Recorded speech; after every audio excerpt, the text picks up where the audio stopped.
Hello and welcome back to our YouTube channel love your learning में। आज हम 13 chapter को कंटिन्यू करेंगे और पिछले वीडियो में भी बोल चुका हूँ और इसमें भी बोल रहा हूँ। क्यों बोल रहा हूँ? क्योंकि सच में आप लोग मुझे बहुत प्यार दे रहे हो, लगातार मेरी वीडियोज़ को शेयर कर रहे हो, सब्सक्राइब कर रहे हो। सब्सक्राइबर भी बढ़ रहे धीरे धीरे, जिसको देख के एक दो बढ़ रहे हैं, लेकिन मुझे खुशी हो रही है बहुत। और सच में मुझे ये एक इंस्पिरेशन मिल रही है कि मुझे वीडियोज़ बनानी है और मैं बनाऊँगा भी। ठीक है, बस अपना प्यार अपना साथ ऐसे ही बनाए रखना।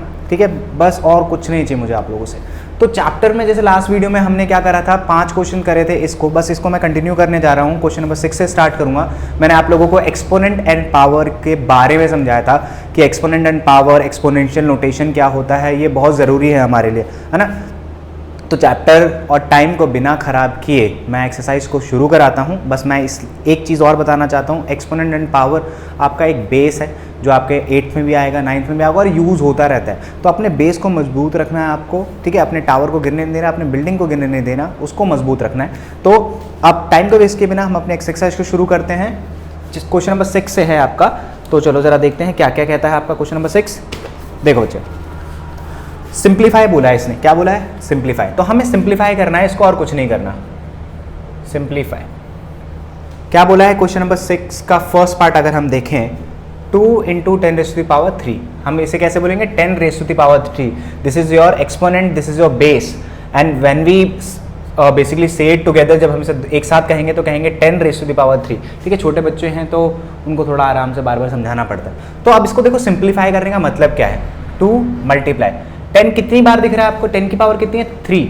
मतलब 10 को 3 से मल्टीप्लाई नहीं करना। बहुत बच्चे कंफ्यूज हो जाते हैं, वो क्या करते हैं? 10 × 3 कर देते हैं, जो कि गलत है बच्चों। यहाँ पे 10 की पावर 3 है, तो इसका मतलब ये हुआ कि 10 जो है 3 बार रिपीट हो रहा है। यानी 10 को 3 बार आपको ऐसे लिखना है। लिख दिया आपने। अब 10 को 3 बार मल्टीप्लाई करोगे तो कितना होता है? 1000। अब 2 को 1000 से करोगे तो 2000। This is your simplify answer. हो गया। अब इसी तरीके से आपको सारे करने हैं। मैं एक और करा देता हूं, 2-3 पार्ट कराऊंगा ताकि आप लोगों को आसानी हो करने में। जैसे इसमें सेकंड पार्ट है 7⁻² एंड 2⁻²। अब क्या है बच्चों, क्या करना है आपको? आपको 7 को 2 से मल्टीप्लाई नहीं करना। 7⁻² का मतलब क्या हुआ? 7 को 7 से मल्टीप्लाई करना है। तो 7 × 7 इंटू 2 को 2 टाइम्स मल्टीप्लाई करना है। ठीक है, 2 टाइम्स, 2 को 2 से नहीं। 7 7 = 49, 4 4 2 2 = 4। अब इसको इससे मल्टीप्लाई करो 36, कैरी 3, 4 4 = 16, 90, 196। ठीक है, सिंपल। अब एक और देख लेते हैं हम, एक और पार्ट बताता हूँ, 5th पार्ट। बाकी आप लोग खुद भी कर सकते हो। जैसे इसमें है 0 10⁻²। ठीक है, 0 × 10⁻² का मतलब क्या हुआ? 10 को 2 से मल्टीप्लाई करना है या 10 को 10 से मल्टीप्लाई करना है? वो भी 2 बार। 10 को 10 से मल्टीप्लाई करना है, तो 10 को 10 से मल्टीप्लाई कर दिया। 0 कितना हुआ बच्चा? 100। अब आपको ये पता है किसी भी नंबर को, किसी भी रेशनल नंबर को अगर आप 0 से मल्टीप्लाई करते हो तो answer will be 0। Simple. This is your simplified form. ये चैप्टर बहुत आसान है, बच्चों को हार्ड पता नहीं क्यों लगता है। आसान है चैप्टर, बस करना आपको क्या है बच्चों? ये चीज़ ध्यान रखनी है सिंप्लीफिकेशन में। ये 6 क्वेश्चन था आपका, हो गया। आई होप अब बाकी पार्ट आप खुद से होमवर्क करोगे, क्योंकि सारे क्वेश्चंस अगर आपको मैं करवाने लग गया तो आप खुद से मेहनत कुछ नहीं करोगे। ठीक है, खुद से भी मेहनत करनी है लगातार। क्वेश्चन नंबर 7 भी आपका क्या है? सिंप्लीफिकेशन पे ही है। वो भी आपका सिंप्लीफाई ही है कि भैया सिंप्लीफाई करना है। तो देखो फर्स्ट पार्ट क्या है? -4 की पावर 3, मतलब -4⁻³ मतलब क्या करना है? -4 को 3 से मल्टीप्लाई करना है या -4 को 3 टाइम्स मल्टीप्लाई करना है? चलो, आपने कहा -4 को सर 3 टाइम्स मल्टीप्लाई कर दो। ठीक है, कर दिया। 4 4 = 16, 16 4 = 64। अब एक चीज ध्यान रखना बच्चों, अगर ऑड में रिपीट होता है तो हमेशा माइनस ही रहेगा। यहाँ पे माइनस ऑड में रिपीट हो रहा है। ऑड में रिपीट का मतलब 3 टाइम्स, 3 5 7 9 ये ऑड होते हैं। तो यहाँ पे अगर माइनस ऑड में रिपीट हो रहा है तो हमेशा माइनस का साइन आएगा। ठीक है, इस चीज को ध्यान रखना। और देख लेते हैं, मैं आपको अब 4th पार्ट करा देता हूँ। -2⁻³ इंटू -10⁻³। चलो ये भी देख लेते हैं बच्चों। अब यहाँ पे देखो, माइनस जो है 3 टाइम्स, मतलब -2⁻²3 है। क्या करना है हमें? -2 को 3 से मल्टीप्लाई करना है या -2 को 3 टाइम्स मल्टीप्लाई करना है? सेकंड वाला, फर्स्ट वाला? अच्छा, सेकंड वाला। चलो ठीक है, -2 × -2 × -2 कर दिया। सेम फॉर्मूला हम यहाँ भी अप्लाई करेंगे। -10 मल्टीप्लाई बाय -10 मल्टीप्लाई बाय -10। ठीक है बच्चों, कभी ये मत करना है यार कि पावर है 3 4 तो हम 4 से मल्टीप्लाई कर दें, नहीं, वो उतने टाइम्स मल्टीप्लाई होगा, इसका मतलब ये है। चलो मल्टीप्लाई कर, 2 2 4 4 2 8 8 माइनस अपने आप को 3 टाइम्स रिपीट करा यानी ऑड माइनस में आंसर आएगा, मल्टीप्लाई का साइन 1000 हो जाएगा। यहाँ पे माइनस ऑड टाइम्स रिपीट कर रहा है तो माइनस। ठीक है, अब 8 को 1000 से मल्टीप्लाई करोगे तो ये होता है आपका 8000, और यहाँ पे माइनस इवन टाइम्स रिपीट हो रहे हैं 2 बार, तो यानी पॉजिटिव हो जाएगा। तो दस योर सिंप्लीफाई आंसर। हो गया समझ में आया? अब पेपर में जो आता है बच्चे वो आता है 8th क्वेश्चन। आई होप आप लोगों को क्लियर हो रहा होगा, नहीं हो रहा होगा, जिस चैप्टर पे आपको वीडियो चाहिए प्लीज़ मुझे कमेंट बॉक्स में ज़रूर बताना। ठीक है, मैं ज़रूर बनाऊंगा उस पर। क्वेश्चन नंबर जो आपका 8th है, ये पेपर में थोड़ा बहुत पूछ लेते हैं। Compare the following. कंपेयर का मतलब होता है आपको बताना है कि कौन सा बड़ा है इनमें से और कौन सा छोटा। ठीक है, तो कंपेयर द फॉलोइंग अगर आप करोगे तो फर्स्ट पार्ट अगर हम लिखें तो फर्स्ट पार्ट जो है आपका 2.7 मल्टीप्लाई 10⁻12 और 1.5 मल्टीप्लाई 10⁻8। इन दोनों को सॉल्व करके देखना है कि भैया कौन सा बड़ा है। ठीक है, कौन सा बड़ा है, तो करना कुछ नहीं है, बस ध्यान से देखना बच्चों। 2 अप इंटू 7 इंटू 10⁻12। 10⁻12 का मतलब हुआ कि 10 जो है 12 टाइम्स मल्टीप्लाई हो रहा है, मतलब 12 जीरो लगेंगे। सिंपल सी बात है, 10 की पावर अगर 12 है तो यानी 12 जीरोज आपको लगाने हैं, तो 12 जीरो लगा देते हैं। 3 2 हो गया, 4 6 8 10 12 लगा दिया। ध्यान से देखना बच्चों, अभी यहाँ पे मैं बॉक्स बना रहा हूँ क्योंकि कंपेयर कर रहे हैं। यहाँ पे 1.5 इंटू 10⁻8 का मतलब 10 में 8 जीरो, 2 जीरो 4 6 8, ये हुआ मतलब। ठीक है, सिंप्लीफाई करके देखना है ना हमें क्या करना है। यहाँ से अगर मैं डेसिमल हटाता हूँ तो बच्चे कितने जीरो आएंगे नीचे? 1। ये पता होना चाहिए आप लोगों को कि डेसिमल के बाद जितने डिजिट होते हैं और डेसिमल अगर आप हटाते हो तो जितने डिजिट होंगे उतने जीरोस नीचे आते हैं। यहाँ पे डेसिमल के बाद सिर्फ एक डिजिट था तो एक ही जीरो आएगा, यहाँ पे भी हटाऊंगा तो एक ही जीरो आएगा। ठीक है, अब यहाँ पे 10 12 टाइम्स है, यहाँ पे एक टाइम्स, एक जीरो से एक जीरो कैंसिल आउट कर दिया। यहाँ पे भी वही शुभ कार्य यहाँ कर दो। चलो यहाँ पे 2 7 कितने जीरो बच गए? 11 6 8 10 11 box.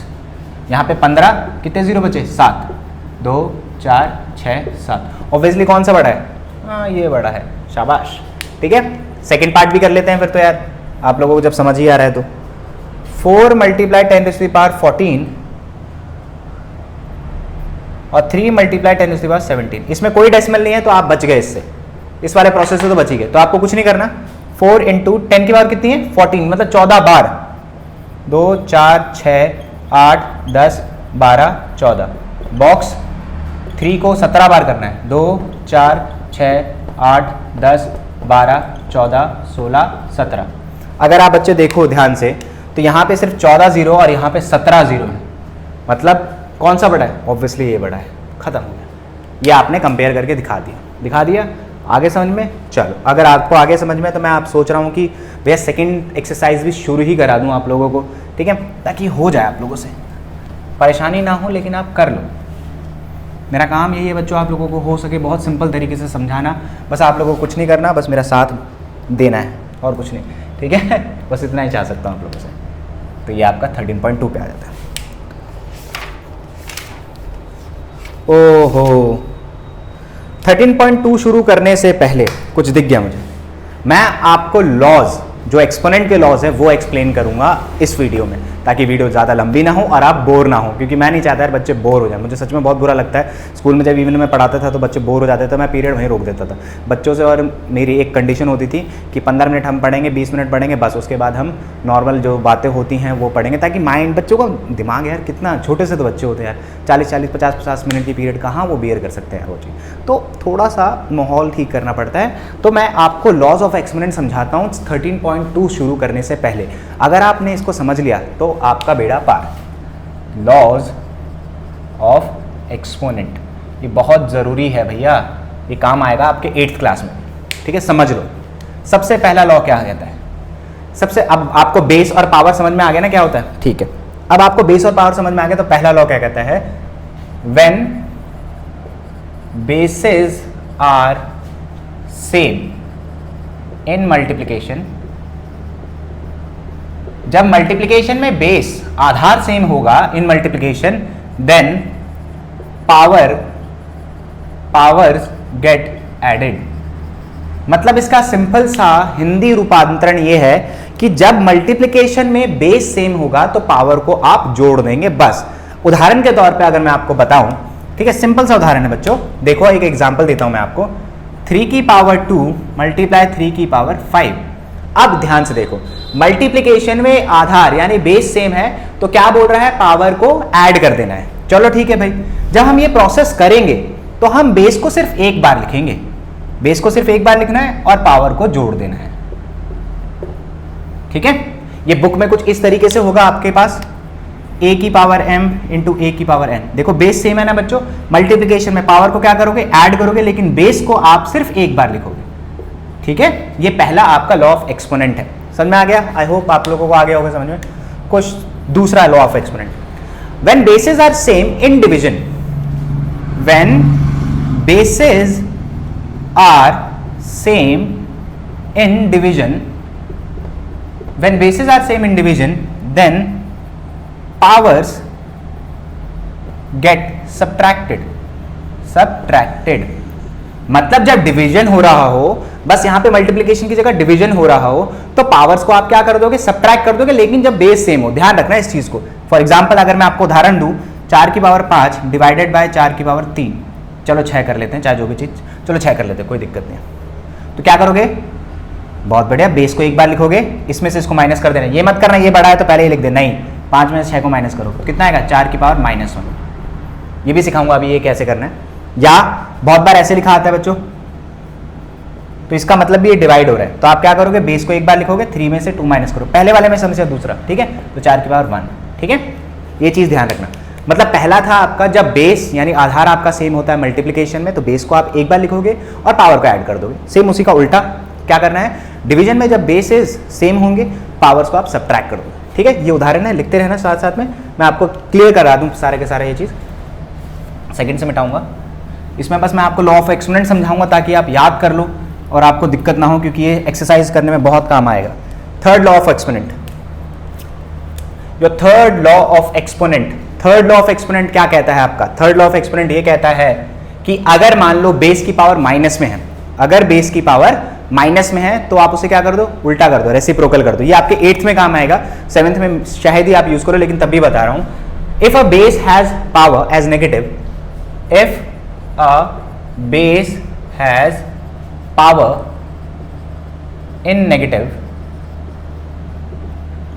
Then reciprocal it in order to make it positive। मतलब उसे रेसिप्रोकल कर दो ताकि आप उसे पॉजिटिव करना चाहो तो। उदाहरण देता हूं बच्चे, मतलब सिंपल सा मतलब ये है कि अगर किसी बेस की पावर माइनस हो जाती है और आप उसे पॉजिटिव करना चाहते हो तो उसको उल्टा कर दो, उठा के ऐसे ऐसे कर दो। ठीक है, तो देखो क्या करना है। उदाहरण जैसे 3 की पावर क्या है, -2, इसके कुछ नहीं है, नीचे 1 लगा दो। ठीक है, पावर माइनस में है ना, तो अब मुझे इसको पॉजिटिव करना है, तो क्या करूंगा बच्चों, उल्टा कर दूंगा। तो उल्टा करूंगा तो 1 ऊपर आ जाएगा और 3 की पावर 2 पॉजिटिव हो गई। ठीक है, अब 3 की पावर 2 का मतलब क्या है, 9 हो जाएगा ना, खत्म, ये चीज है। तो यानी आप इसको बेस सकते हो, a की पावर -1 इक्वल्स टू 1/a की पावर 1, पॉजिटिव हो गया ना। मतलब अगर बेस की पावर माइनस है बच्चों और उसे आप पॉजिटिव करना चाहते हो तो उसे रेसिप्रोकल कर दो तो वो पॉजिटिव हो जाएगा। ये आपके 8th में काम आएगा, लेकिन अभी बता रहा हूं ताकि आपको आसानी हो। चलो एक और चीज, बहुत ही बढ़िया चीज बता रहा हूं। When a base has power as 0, मतलब अगर बेस की पावर 0 है, क्या बेस की पावर 0 है, 0 है, तो क्या होगा, उसका आंसर 1 आएगा। Answer is 1, answer is always 1। Answer जो आपका होगा हमेशा 1 होगा, कितनी भी बड़ा नंबर हो, कितना भी बड़ा नंबर हो, अगर उसकी पावर 0 है तो आंसर 1 आएगा। जैसे एग्जांपल देता हूं मैं आपको, जैसे a की पावर 0 है तो आंसर 1 है। फॉर एग्जांपल 1000 पावर 0 क्या आएगा, 1 आंसर आएगा। मतलब 2 की पावर 0 मल्टीप्लाई 3 की पावर 0 मल्टीप्लाई 5 की पावर 0, तो 1 होगा, 1 होगा, 1 होगा। बहुत प्यारे बच्चे क्या करते हैं, 3 कर देते हैं, लेकिन नहीं, 1 को अगर आप 1000 बार भी मल्टीप्लाई करोगे तो 1 ही आता है आंसर। ठीक है बच्चों, ये आपका हो गया चौथा लॉ ऑफ एक्सपोनेंट। मतलब अगर किसी बेस की पावर 0 है तो आंसर हमेशा 1 होगा, ध्यान रखना, ठीक है। अब आते हैं आपके नेक्स्ट लॉ ऑफ एक्सपोनेंट पे। 4-5 है, ज्यादा नहीं है, 7th क्लास में तो 4-5 ही है ताकि आपको आसानी हो जाए। एक और है आपका 5th। अब तो हो गया कि जब बेसेस सेम होते हैं, अब बहुत बार ऐसा होता है कि बेस डिफरेंट होता है आपका बच्चों और पावर सेम होती है। So when bases are different, bases are different मतलब अलग होते हैं एक दूसरे से, bases are different but powers are same, powers are same. तब क्या होगा बच्चों, जब बेसेस डिफरेंट हो और पावर सेम हो तब क्या करोगे, हाँ, then bases get multiplied, bases get multiplied and power remain same, and power remain same। मतलब ये हुआ कि अगर आपका बेस डिफरेंट है और पावर सेम है तो आप बेसिस को मल्टीप्लाई कर दो और पावर एक ही बार लिखो। उदाहरण एग्जांपल हमारा होगा, वो क्या होगा देखो दिखाता हूं। मान लो 3 की पावर 2 और 4 की पावर 2, देखो बेसिस डिफरेंट है, पावर सेम है, तो आपको इसके अकॉर्डिंग, इस लॉ ऑफ एक्सपोनेंट के अकॉर्डिंग बेसिस को मल्टीप्लाई कर देना है, पावर को एक ही बार लिखना है, ठीक है। तो कितना हुआ, 12 की power 2, 12 raise to the power 2। Simple, इसको आप ऐसे लिख सकते हो, a raise to the power b, c raise to the power b। तो क्या होगा बच्चों, a इंटू सी हो जाएगा और b एक बार लिखो, खत्म। ये सिंपल सा चीज़ है, इसमें ज़्यादा कुछ नहीं है। अब एक चीज़ लास्ट है बच्चों, ठीक है, बोर मत होना प्लीज़, हाँ, बस लास्ट, इसके बाद मैं पक्का भाग जाऊंगा, डोंट वरी। अब देखो, अब क्या है बच्चों, कभी कभार क्या होता है, बेस के बाद पावर होती है, फिर एक और पावर होती है। When power has another power, then what we do, क्या करेंगे हम, तो क्या करेंगे बच्चों, उन पावर को मल्टीप्लाई कर देंगे और एक बना देंगे, ठीक है। When power has another power, जब पावर के ऊपर एक और पावर, उदाहरण a की पावर b और इसकी पावर c, दिख रहा है, पावर के बाद पावर है तो क्या होगा बच्चों, a और पावर क्या होगा, मल्टीप्लाई हो जाएगा, b इंटू सी। एग्जाम्पल ले लेते हैं, 3 की पावर 2 4, तो क्या होगा बच्चों, इसको एक बार लिखोगे, पावर के बाद पावर तो क्या होगा, मल्टीप्लाई, 3 4 8, ठीक है। समझ में आया यहाँ तक बच्चों, ये बहुत इंपॉर्टेंट है क्योंकि सच में आपके नेक्स्ट क्लास में भी काम आएगा, तो इसको ऐसे लाइटली मत लेना, बहुत ज़्यादा इंपॉर्टेंट है। तो आई होप आपको ये सारे के सारे लॉ ऑफ एक्सपोनेंट समझ में आ गए होंगे। तो लाइक शेयर कमेंट सब्सक्राइब करना नहीं करना कोई बात नहीं, ठीक है। अपना बस ध्यान रखना और यूं ही मेरे साथ बने रहना। बाय बाय बच्चों।